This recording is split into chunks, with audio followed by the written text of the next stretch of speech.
આજે 31મી જે ઉજવણીના ભાગરૂપે વડોદરા ગ્રામ્ય જિલ્લા પોલીસ દ્વારા અલગ અલગ ટીમો બનાવીને અલગ અલગ જે સિટીના એડજોઇનિંગ એરિયા છે ત્યાં જે નાકા પોઈન્ટો ગોઠવીને વાહન ચેકિંગની કામગીરી અત્યારે કરવામાં આવી રહી છે. આ ઉપરાંત અત્યારે આપ જોઈ શકો તેમ વાહન ચેકિંગની સાથે સાથે ટ્રાફિક નિયમનની પણ કામગીરી પોલીસ દ્વારા ખડે પગે રહીને અત્યારે કરવામાં આવી છે.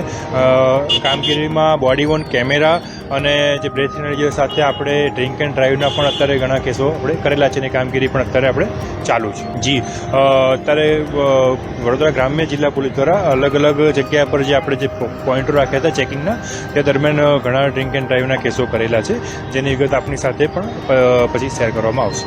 નવા વર્ષની ઉજવણી છે, લોકોનો ઉત્સાહ વધારે છે, પણ પોલીસ પણ એમનું કામ સક્રિય રીતે કરી રહી છે. વડોદરા શહેર પોલીસ અત્યારે હાલ 31મી ઉજવણીની બાદ જે ટ્રાફિક નિયમન સાથે સાથે કોઈ નશો કરીને ડ્રિંક એન્ડ ડ્રાઈવ કરતા હોય અથવા તો કોઈ બીજું ન્યુસન્સ વેલ્યુ ક્રિએટ કરતા હોય તો એની પર ચાપતી નજર રાખી રહી છે, કાર્યવાહી કરી રહી છે, એક્શન લઈ રહી છે.